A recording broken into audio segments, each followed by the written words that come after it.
ఇస్కరియోతు యూద ఆయనను అప్పగించుకున్నప్పుడు యేసయ్య ఫీల్ అవ్వలేదండి.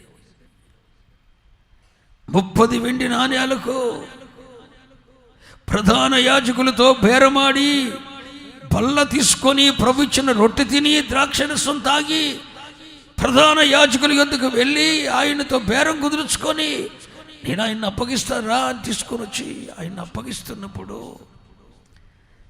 యేసయ్య ఫీల్ అవ్వలేదు. తెలుసు వాడు మొదటి నుండి దొంగని తెలుసు, వాడు హంతకుడని తెలుసు, వాడు ఆయనను అప్పగిస్తాడని తెలుసు, వీడు మారడు అన్నది ఆయనకు తెలుసు. మారడని తెలిసాడు, కానీ అపొస్తలత్వాన్ని ఇచ్చాడు. నువ్వు మార్పు చెందవని తెలుసు, నిన్ను సేవకునిగా పిలిచాడు, సేవ అప్పగించాడు.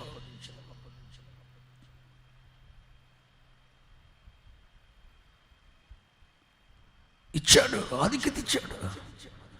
మారలేదు. ఇస్కరియోతు తప్పిదం చేసినప్పుడు యేసయ్య పిలవలేదు, కానీ పేతురు ఆయనకు దూరంగా వస్తుంటే ఈ కింద వచ్చినలో రాయబడింది, ఇంకా సేపట్లో యేసయ్యని సిలువ వేసేటప్పుడు కూడా యేసు పేతురు వైపు చూస్తున్నాడట. ఆ మాట నా హృదయంలో కదలాడింది. మరి ఇస్కరియోతు యూదా తప్పిపోయినప్పుడు ఆయన వైపు చూడలే. వాడు మొట్టమొదటి నుండి అంతకుడు దూషకుడు, వాడు తప్పిపోతాడని తెలిసి వాడి వైపు చూడలేదు. కానీ పేతురు తప్పిపోయినప్పుడు పేతురు ఆయన వైపు, ప్రభు ఆయన వైపు చూస్తున్నాడు. పేతురు, నువ్వు కూడా నాకు దూరం అయిపోయావా?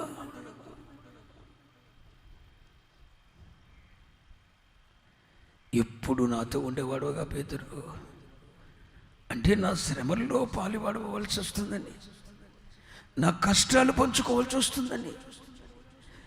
ఒకవేళ నేను నేల మీద బోర్లు పడిపోతే సిలువ మోయలేక ఆ సిలువ నీ మీద పెడతారని నువ్వు దూరం అయిపోతున్నావా పేతురు? నా శ్రమలలో పాలు పంచుకోవాల్సి వస్తుందని దూరం అయిపోతున్నావా? నా మహిమలో పాలు పొందిన నీవు, నా ప్రత్యక్షతలో పాలు పొందిన నీవు, మరి ఈరోజు ఎందుకు దూరం అవుతున్నావు పేతురు? యేసయ్య హృదయం బ్రద్దలైపోయిందండి. యేసయ్య హృదయం బ్రద్దలైంది. అన్ని వేళల దగ్గరగా ఉన్న పేతురు తండ్రి చిత్తాన్ని నెరవేర్చడానికి, పరలోక తండ్రి చిత్తాన్ని నెరవేర్చడానికి యేసయ్య సిలువ వేయబడవలసి వస్తున్నప్పుడు, శ్రమలలో ఉన్నప్పుడు దూరం అయిపోయాడు. దీని నుండి ఒక పాఠం నేర్పన, వారెంత వారైనా నీ ప్రక్కనే ఉండేవాడు, నీతోనే ఉంటాను అని మాటిచ్చిన వ్యక్తి నువ్వు మహిమలో ఉన్నప్పుడు నీతో ఉంటాడు. నువ్వు గౌరవ ప్రభావంలో పొందుతున్నప్పుడు నువ్వు వద్దన్నా నిన్ను విడిచిపెట్టాడు. కానీ నువ్వు శ్రమల్లో ఉన్నప్పుడు మాత్రం, నువ్వు కష్టాల్లో ఉన్నప్పుడు మాత్రం,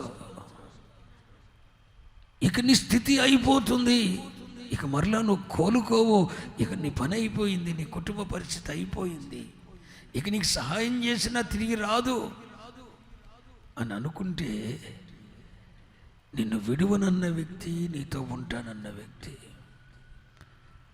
నీకు దూరం అయిపోతారు.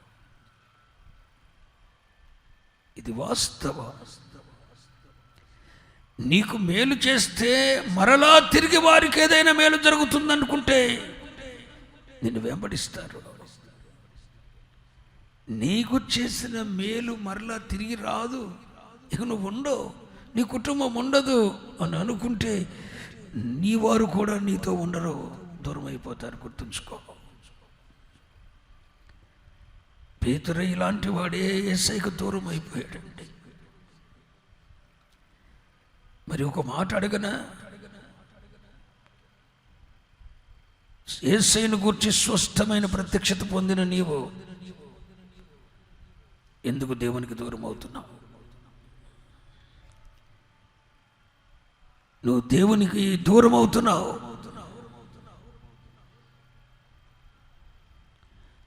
ఎందుకు దూరం అవుతున్నావు?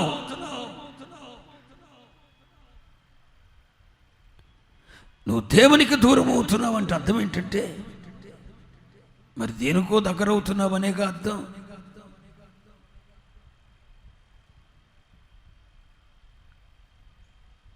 మన మనస్సు ఒక దాని వైపు ఆకర్షించబడుతున్నప్పుడు మరొక దానికి మనం దూరం అవుతాం. ఒకేసారి మనసు రెండింటిని అత్తుకొని ఉండలేదు. ఏ మనుషుడు ఇద్దరు యజమానులకు దాసుడై ఉండలేడు. నీవు దేనికో దగ్గర అవుతున్నావు, ఎవరికో దగ్గరైపోయావు, దేనికో దగ్గరైపోయావు. దేవునికి దూరం అవుతున్నావంటే పాఠం అదేగా. మరి నేను ఒక మాట అడుగుతున్నాడు పరిశుద్ధాత్ముడు, నీ వంటి వాడు కూడా దూరం అయితే, నీలాంటిది కూడా దూరం అయితే, యేసయ్యను గూర్చి ఒక స్పష్టమైన ప్రత్యక్షత పొందిన దివారాత్రులు ఆయన అంటి పెట్టుకొని ఉన్న, యేసయ్యతోనే ఉండాలని తగతగలాడుతూ వెంబడించిన,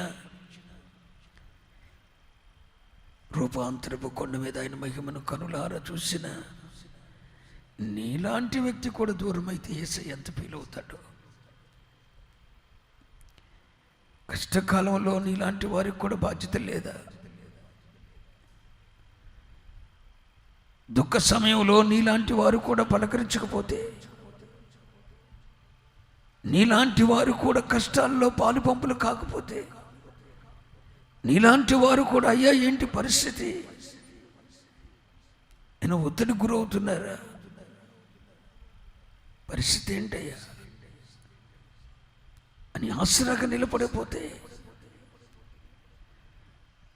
సమీపముగా ఉండే నీలాంటి వ్యక్తి కూడా గుండె లోతుల్లో దాగి ఉన్న వేదనను అర్థం చేసుకోలేకపోతే, రొమ్మును ఆనుకునే అనుభవం కలిగిన నీవు కూడా ఆ గుండెలో ఉన్న శబ్దాన్ని వినకపోతే ఇంకెవరింటారు పేతురు? నీలాంటి వాడే దూరం అయితే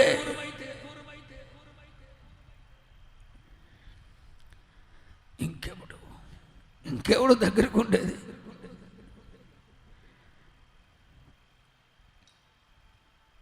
దీని నుండి ఈరోజు ఈ కాల సమయంలో ప్రభు ఏమన్నా పాఠం నేర్పిస్తున్నాడేమో. అంతరంగంలోకి తొంగి చూసుకుంటావా? ఎంత దూరం అయ్యావో కొలత వేసుకుంటావా? దేవుని నీతికి దూరం అయ్యావు, దేవుని ఉపదేశ క్రమానికి దూరం అయ్యావు, పరిచర్యకు దూరం అయ్యావు, దైవ సేవకులకు దూరం అయ్యావు. దగ్గర అవ్వాల్సిన వాటన్నిటికి మాత్రం దగ్గర అయిపోయావు.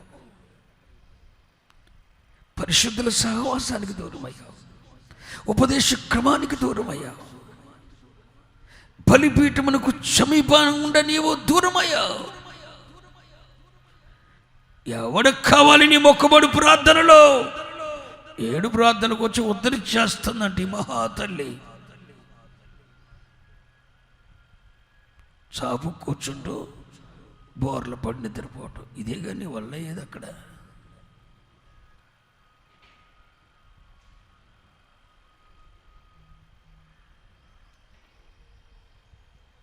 దూరం అయిపోతున్నావు, చాలా దూరం అయ్యావు. ఎంత దూరం అయ్యావంటే, చిన్న కుమారుడివైన నీవు తండ్రిని అత్తి ఉండలేనంతగా దూరమై, తండ్రి నా ఆస్తి నాకు పంచిపెట్టు అని పరలోకంలో వచ్చే దీవెనలన్నీ పొందుకొని అసలు తండ్రే వద్దనుకొని తండ్రిని విడిచి దూరంగా వెళ్ళిపోయి అంతగా దూరమయ్యా.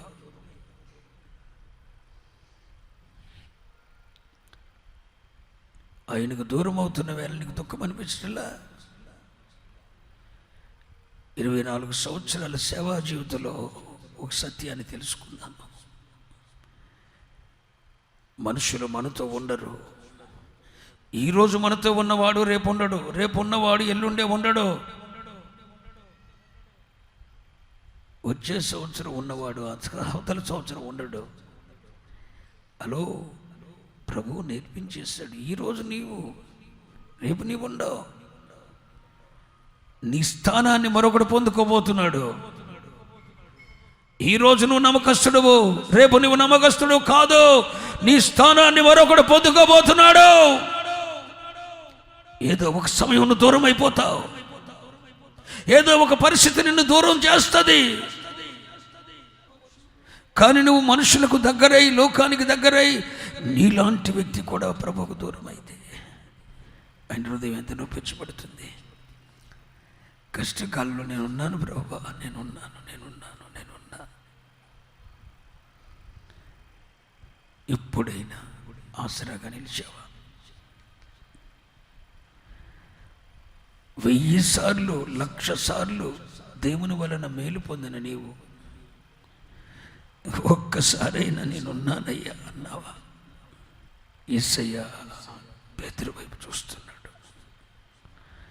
నువ్వు కూడా దూరం అయిపోతావా పేతురు? అవును, మనుషులంతే. నువ్వు అంతే. ఇవాటి వరకు నువ్వు ఉన్నావు, రేపు నువ్వు అంతే, రేపు నువ్వు అంతే, రేపు నువ్వు అంతే. నీవనుకున్నది దేవుని వలన జరగనప్పుడు, నీవనుకున్నది దైవజనుల వలన జరగనప్పుడు నువ్వు అంతే.